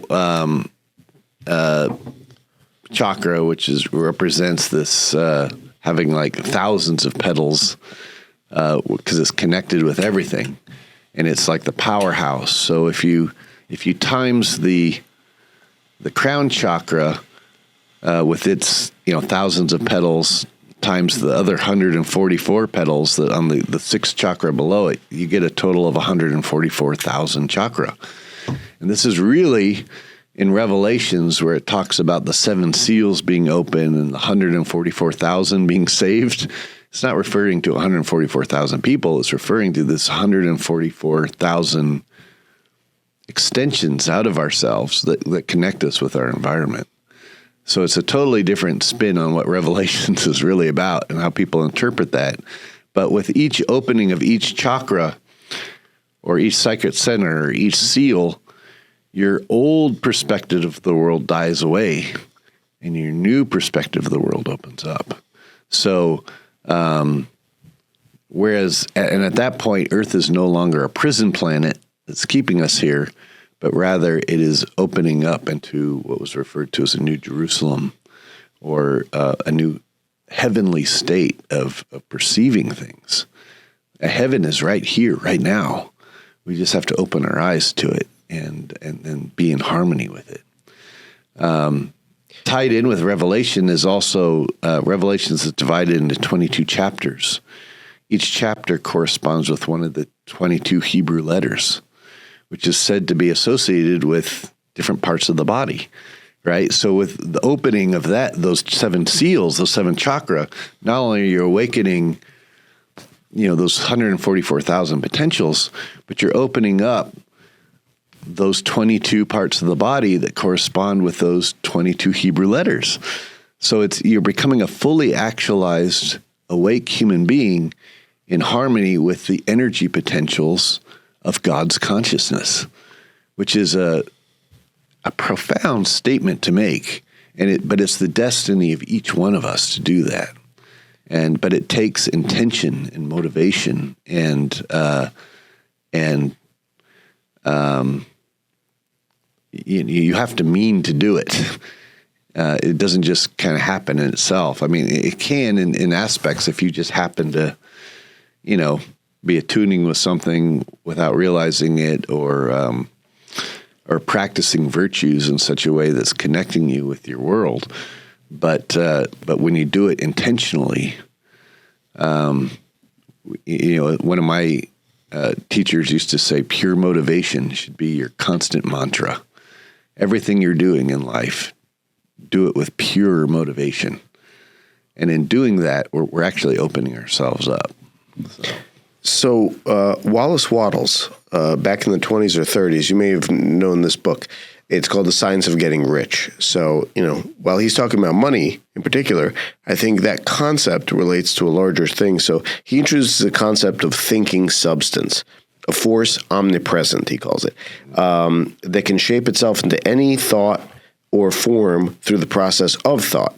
This substance permeates everything in the universe. So in other words, he said the universe is made out of a thinking substance. And this gets at the idea of basically, are we living in a matrix or are we not, right, of a sort, right? So, everything, if you can tap into that substance, you can think it. Mm-hmm. And through your thoughts and probably feelings, putting it out into the universe, you can manifest the things that you're thinking about, which I think goes right to what you're talking about. Yeah. Could you talk a little bit about the law of attraction, the law of vibration, sure, how those things work, and how folks that are interested in growing their vibration can tap into that? Sure. So in the ancient world, the same concept was referred to as ether. This is really what ether was. It was an all-binding substance, like the Force in Star Wars, that things manifest out of.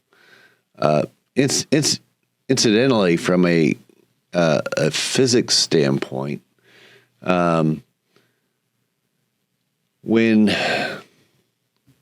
quantum physicists, and I hate to use the word quantum because it's like this catchphrase now that you find in all these New Age traditions, but realistically, when they first started looking at subatomic particles, right?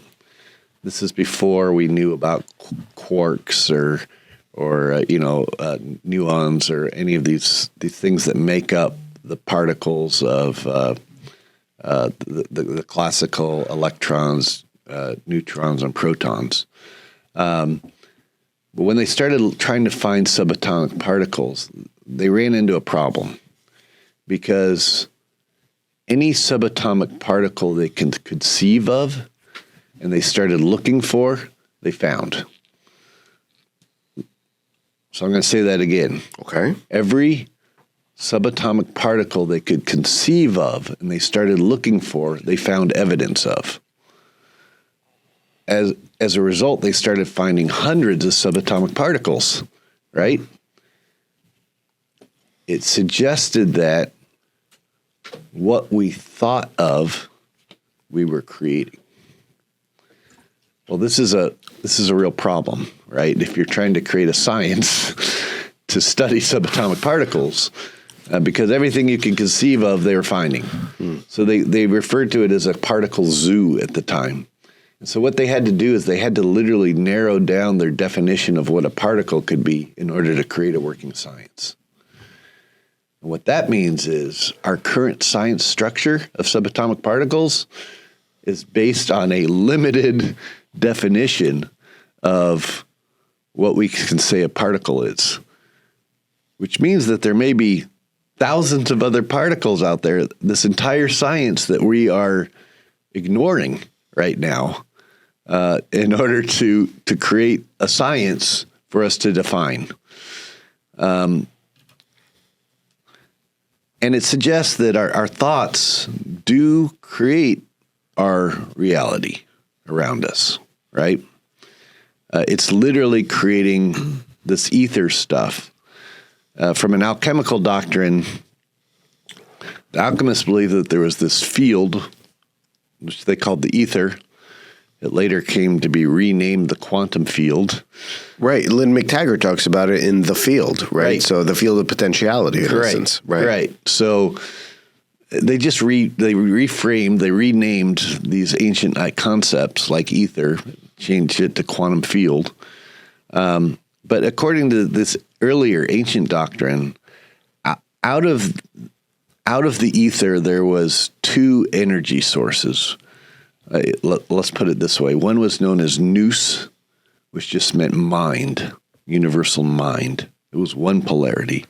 The other polarity was known as spirit, which was just energy potential.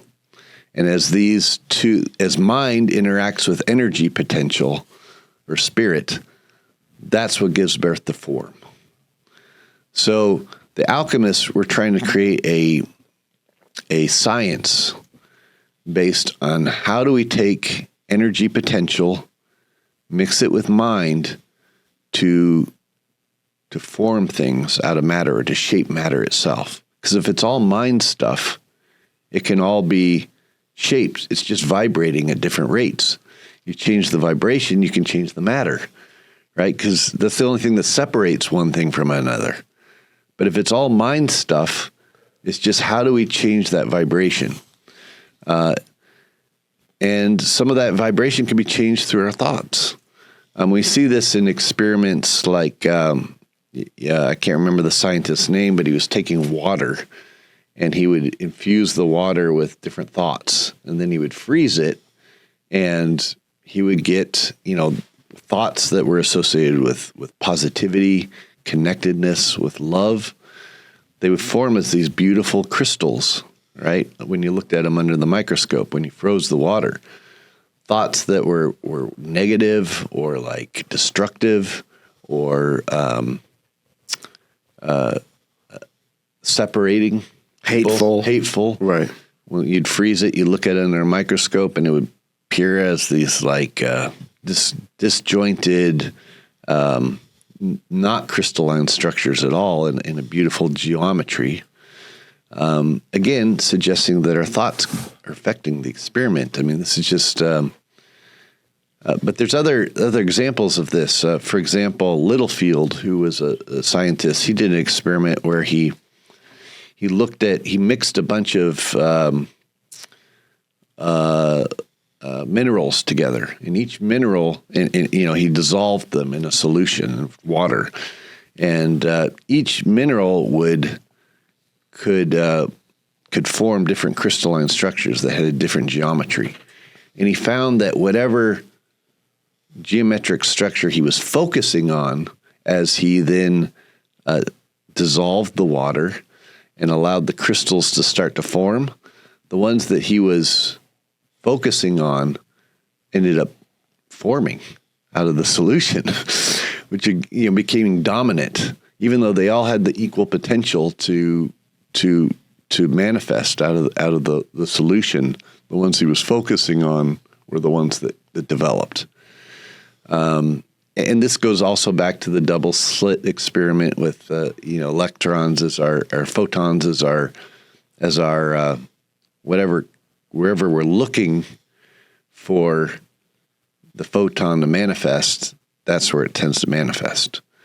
So again, it suggests that we're living in a field of mind, and as our thoughts impregnate this mind stuff, that's what's manifesting.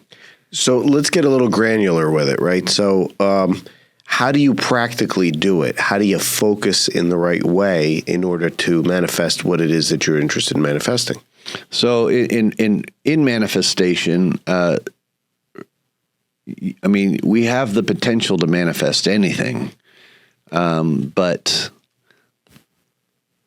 as long as what we're trying to manifest is in harmony with the greater order, there's a greater probability of it manifesting, right? Because that's its natural will. It's its natural intention. And tied into that is we have to have the greatest freedom of expression of what we're trying to manifest. If we're trying to manifest something selfishly just for us, there's a possibility we could manifest that, but we're also going to get what comes with it to learn what we need to learn. Because really, that's why we're here, right? We're in this consciousness field.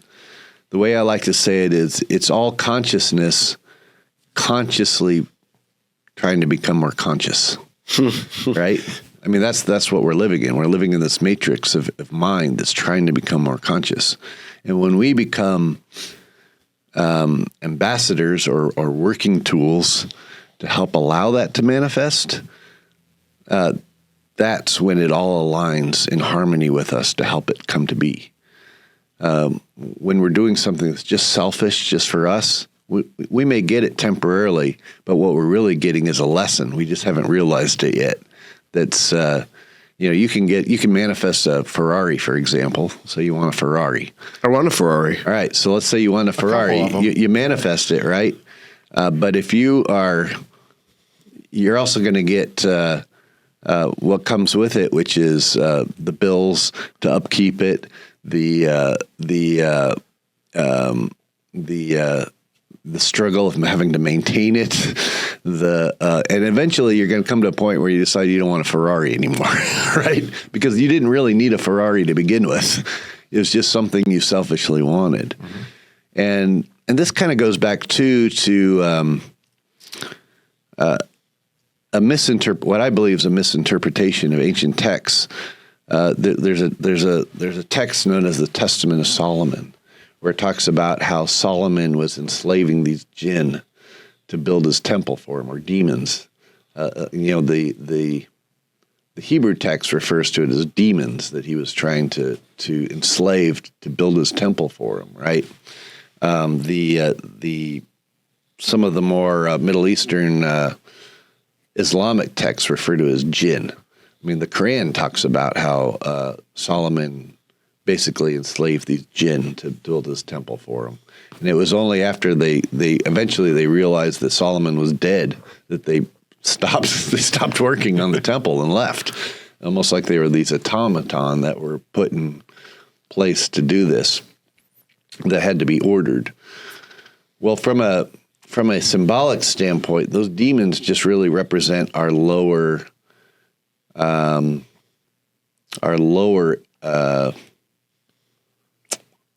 shall we say, more selfish ambitions. Vibrations, tendencies, right. Yeah, that have to be harnessed. That energy has to be harnessed and then to put into something greater for the good of everybody, that's designed to raise the consciousness of everybody and direct it more towards our source as opposed to our selfish desires. And but from a pure spiritual standpoint, shall we say, of which the Templars were trying to look at, you cannot manifest unless you believe in absolute freedom of expression, right? Because that's where consciousness comes into its pure potential and its pure awakened state, which is part of why Templars have always believed in freedom. People have to have the freedom to do things. So you would never want to enslave anything to begin with, even a demon, right? Because even a demon, whatever you want to call that, an energy, an entity, whatever, is also growing and is also waking up, right? It's also learning to become closer to the source. It's just so lost. It's so selfish. It's so self-absorbed that it's disconnected from source. But we want, in order for matter, what we call matter, to be fully conscious, it has to have the freedom to make mistakes and to wake up and to learn to be connected. And so even the demons in the abyss are learning to wake up. And so the utility, the pure expression, once you become fully conscious, you're trying to help everything become more conscious. So therefore, you would never want to enslave anything to begin with. So to that point, would you say, when people say they have their own demons, that means they could eradicate it by moving towards that consciousness and the light? So maybe somebody suffers from depression or addiction or whatever else. Right. They could eradicate those demons. I guess in the same token, could we then elaborate, what would you posit? Does the devil exist? Does evil exist? Is Lucifer really a being as people talk about it? Or is it more allegory or symbology, or symbolic, I should say? Yeah, I interpret it more allegorical. I think at the end of the day, even if you believed in a devil who's tempting people, he's tempting people to help them learn to make the right decision. So he's actually there. He's just not doing what we think he's doing. Yeah, it may not even be an actual being, but rather a force, an energy that's designed to tempt us. Because it's when we make the choice to do something that's more towards the light, that's more towards connectedness, that we're part of the process of conscious awakening, right? And he's helping that process in a way, or it, right? By tempting us, we strengthen our resolve to do the right thing. And if we never had that test, we may not be conscious of it. So in that instance, it's a necessary part of the system. In fact, from the Gnostic, from the Gnostic standpoint, we live in a prison planet created by a selfish, self-absorbed being, and who's not the true God. The demiurge. Demiurge, right. And that under the demiurge are a number of archons or arcanic forces, which are designed to keep us imprisoned here, right? They're constantly trying to keep us imprisoned here. And it's only through awakening that we escape the prison, right? That we recognize there's actually more to what's going on, and we recognize our true potential, which is connected with that source, the true God, beyond all of this. And that's a process we all have to go through. And there are mystery traditions, of which I would include Freemasonry. The whole process of initiation within Freemasonry is to gradually wake you up and to pass those wardens with the right passwords, with the right signs that show that you understand these higher truths, so they let you move on towards the Holy of Holies, right? But you have to be able to prove first that you've learned that lesson. And so this is what life's about, right? We're all given these temptations. We're all given these what we would call arcanic forces designed to keep us enslaved to a particular way of thinking. But it's only when we are able to move on past those by proving that our heart and our conscience is aligned with something deeper that we are then able to witness greater light or greater connectedness. And but we're tested every step of the way. You know, we are put before us just choices that we can make. And depending on how we make those choices, and we're all accountable for the choices we make. Some would call this karma. Some would call it, other things. But it's all about our choices. So, how do we, as modern people, how do we integrate these lessons into our lives to help us to better understand and move to that ability where we reintegrate? Again, it's all about those choices. I mean, you're given a choice to go one way or another way with everything. It's the system is set up binary, like almost like a computer, almost like a program, right? Where with every choice we make, it takes us down one path or another path. And it's the more we can focus on what's best for everybody around us, what's best for the world we live in, what's best for our own awakening and the awakening of everyone around us. As long as we keep that at the forefront of our intentions, our pure motivation, that's what starts to direct us to the right path. And if it's out of love or out of what's known as caritas, the extension of the heart, if you attune with that, your heart area prior to making a choice, your conscience will tell you what's the right path to go. And sometimes that path may not be pleasant. Sometimes it may be counterintuitive to our survival, right? I mean, you could get hurt. But as long as you're going down that path, the greater consciousness will always open up experience. And let me give you examples of that, like if personal. I've been kicked out of Lebanon, and it was because I was going in Lebanon and I was trying to open up the political system there, which is largely controlled by terrorist organizations like Hezbollah. That are designed to keep people in fear, to keep them controlled in that system. One of the things I had the good fortune to be a part of a few years ago, talking about Freemasonry.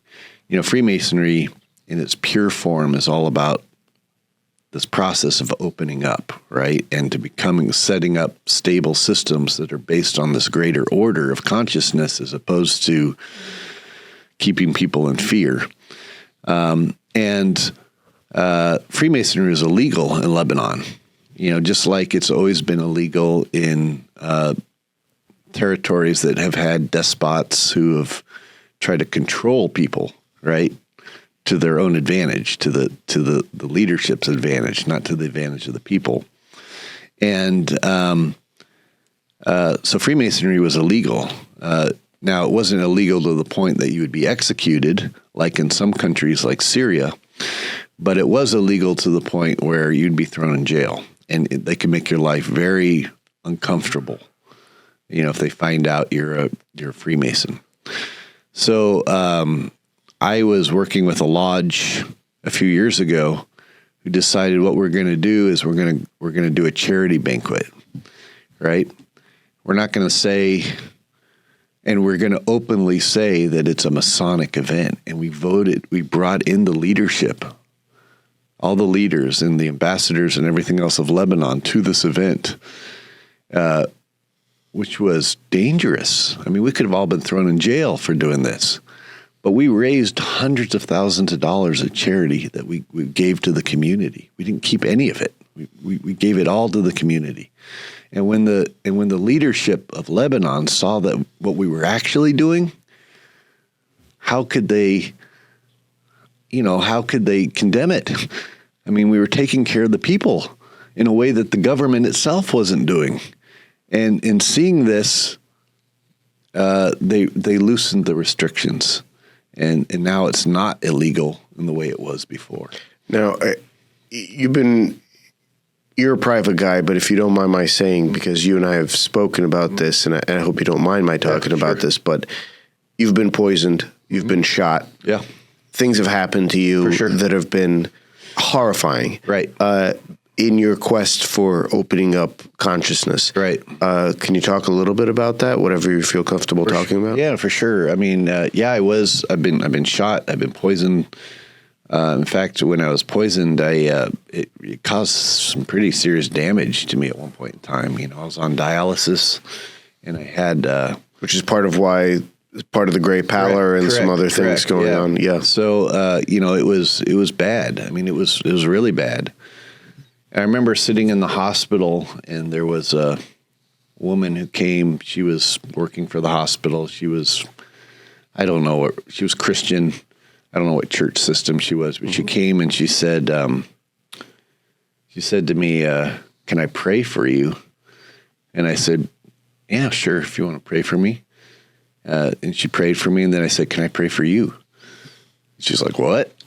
She never had anybody do this before, and so I prayed for her too, and wished her success in her work and helping other people around her.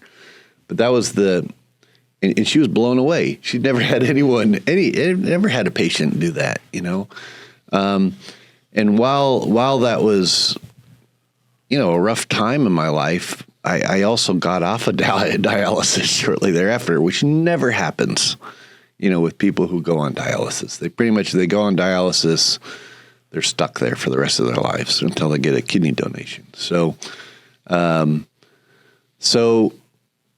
Yeah, I mean, it affected me physically for a while, but I also managed to overcome it in a way that most people never do, and I hold that to not to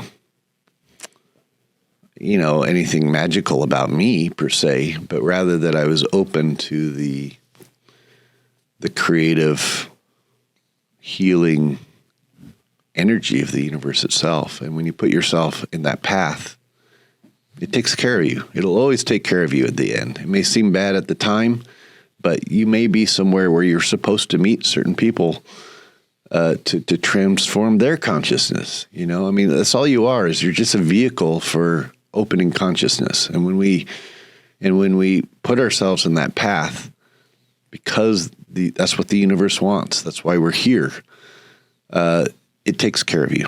At the end, it always takes care of you. And at the end of the day, I believe in reincarnation. And whether you believe in reincarnation or you don't, it doesn't matter. You're still going to survive all that. Your consciousness is still going to survive all that and move on to greater levels of awakening. And that's what it's all about. So it's all good. It's such an inspiring thing you're talking about. I think we just love chatting with you, and you're such a fountain of information. We hope to have you back on the show again. It'd be such an honor for us to have you. And I know you made an opportunity to say, maybe we can get Graham Hancock or some of these guys on the show and get a sense of that. And all we want to do is be able to put out this information to the folks. And you're doing the work. You're raising consciousness, right? We're doing our best to do that. And we really just want to thank you from the bottom of our hearts for taking the time to be with us tonight and to be a part of this. And we hope you enjoyed it. I know that we did. Absolutely. And just quick random closing questions, rapid fire style. Sure. One, Denver Airport, where you flew in from. Sure. There's a lot of fun things circulating around that. I know you alluded to a plaque. Some family connections. Yeah, Lucifer. Lucifer connections and Lucifer and such. So Denver Airport was actually annexed from the city of Aurora. And my father was mayor of Aurora. My stepmother was a longest serving city council member of Aurora. And they all had a part in helping to secure that and make that happen. And that whole region where Denver Airport is built is actually called the Airtropolis region. They're building it into its own little territory right nearby is also the Space Force Base, Buckley Space Force Base. You can actually see it from DIA. I mean, it's within just a couple miles of it. And they're building housing communities out there. And they have plaques on them dedicated to my father. The Gaylord Hotel, which is right there on that property. The convention center at the Gaylord is actually named after my father and Steve Hogan. And if anyone wants to look that up, they can. But and then when DI was built, of course, one of the conspiracy things that people love to point out is the Masonic sundial that's there in the airport. And it's right there on the south side of, in fact, if you're going through security on the south side of the main terminal, if you just over, towards the windows, you can find this plaque or this sundial, and it's a sundial, but it's also a time capsule that'll be opened up in the years ahead.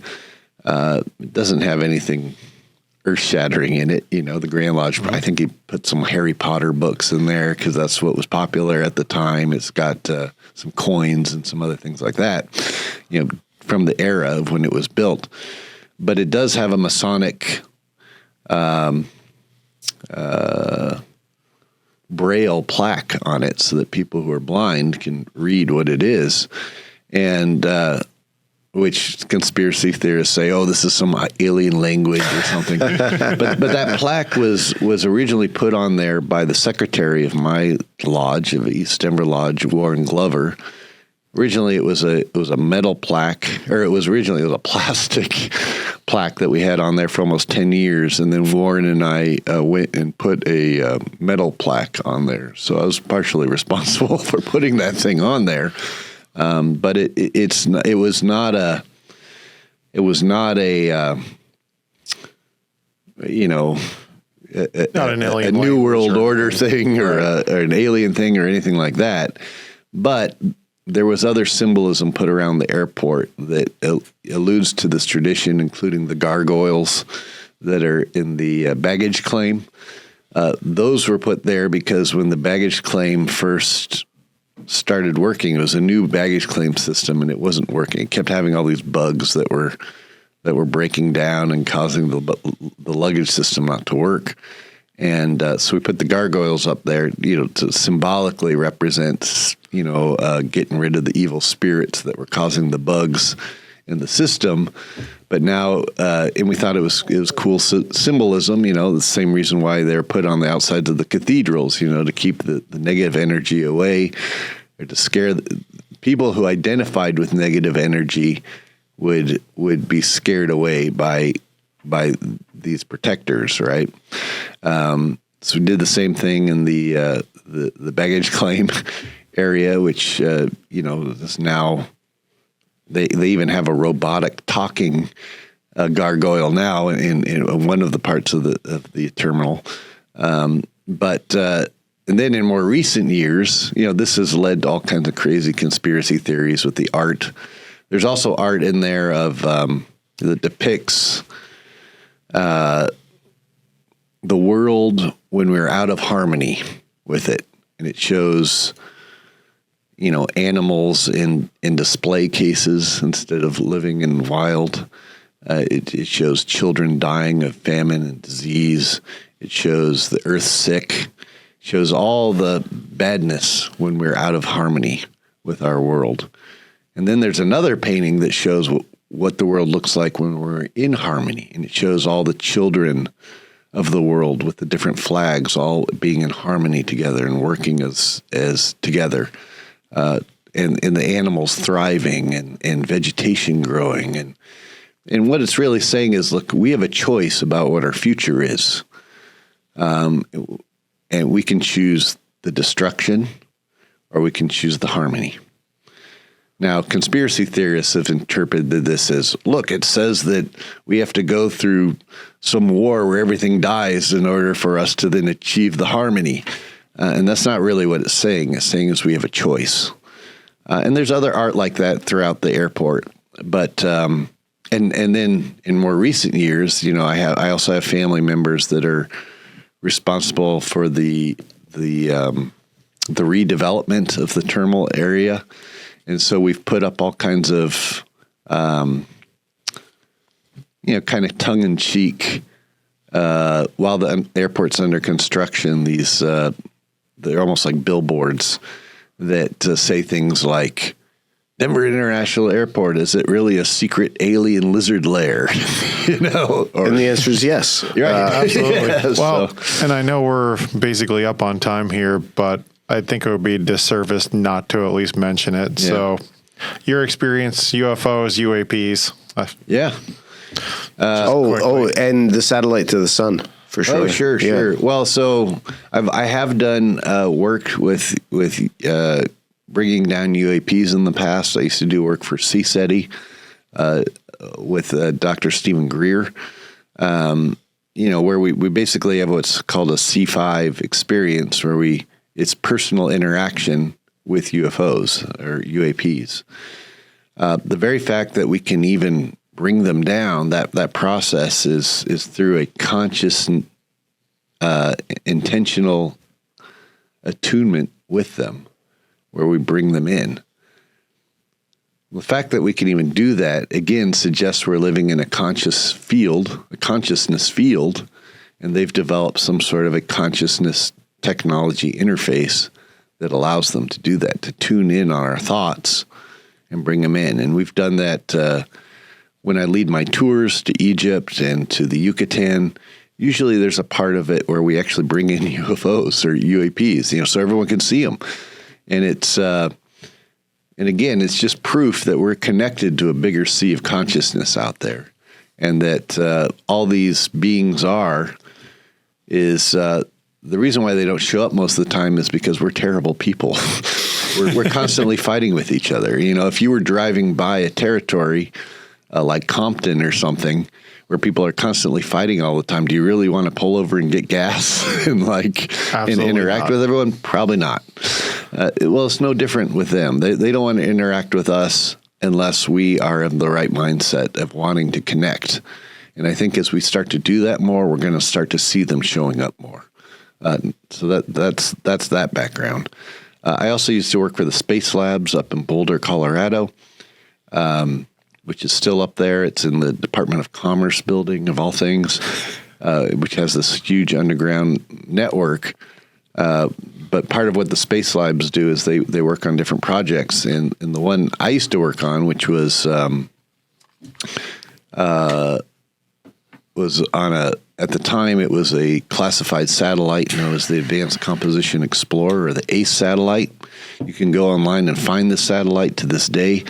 What it does is it gives real-time solar weather updates. We have a satellite at an area known as the L1 point, where the gravity of the Earth and the gravity of the sun is equal, and it just looks at the sun constantly. And with different cameras and different sensors to detect what's coming out of the sun. Solar flares and such. Right. Yeah. And this is important to us because on a lower level, those solar flares can wipe out our satellites. They can wipe out our power grids in different ways that can really affect us. And in fact, if there was a large enough solar flare like the Carrington event, which took place in the late 1800s, if that were to happen today, it could wipe out our entire electrical system. It could wipe out everything we have stored digitally, all of our information. It could stop pumps that pump water and sewage and everything else.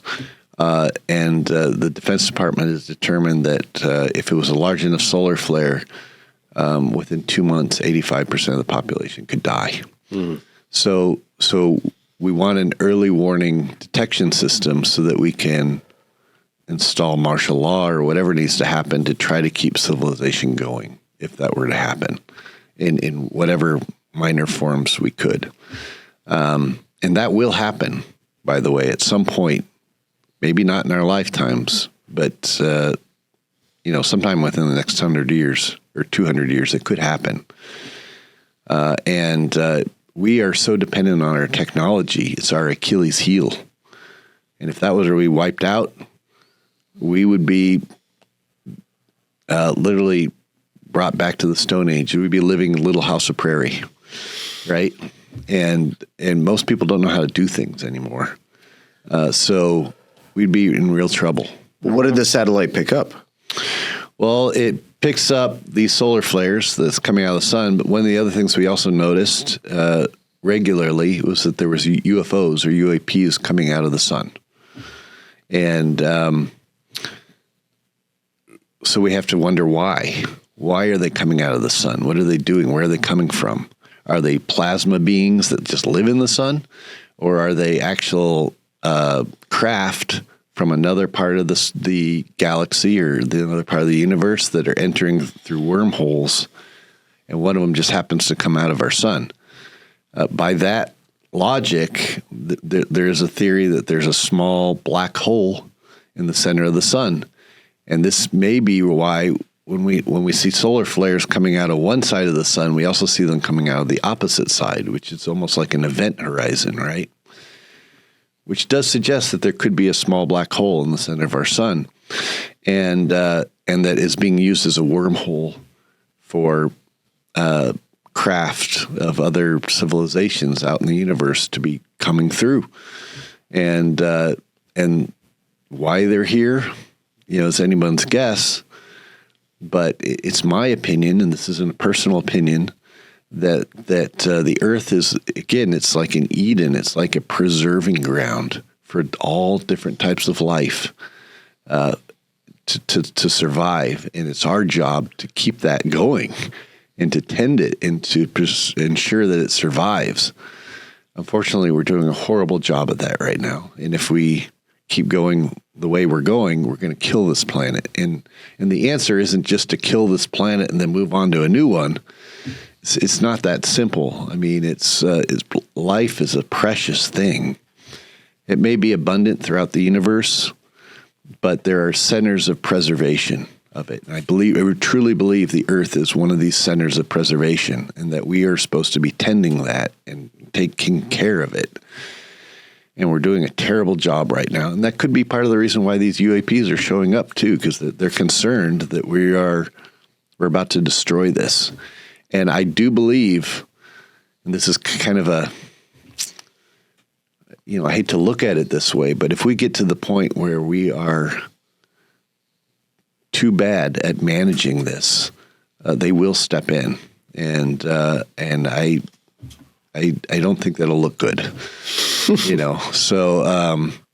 But I think they're trying in a subtle way to influence us to connect. Part of connecting with them is about recognizing this sea of consciousness that we live in. And the more we get in tune with that, the more in harmony we're going to start to be on our own planet. And that's what we have to do. And even if we go to other planets, we have to have that mindset. We can't be bringing our war and our strife and our selfishness to other worlds. And I don't think they're going to allow us to do that at the end of the day. So we have to evolve to this greater point of connectedness if we're going to survive. And one last question, and I know that it could probably spur another 2 hours of discussion, but we'll try to keep it very, very short. Merkabahs and what they mean and how they could be utilized. So Merkabah is this idea within the Jewish tradition of creating a vehicle within ourselves where our consciousness can travel to outside of this world to not only other dimensions, but other parts of the universe. The word Merkabah itself comes from Mer, which was actually the ancient name for the pyramids. That was the Egyptian name of the pyramids, which is Mer.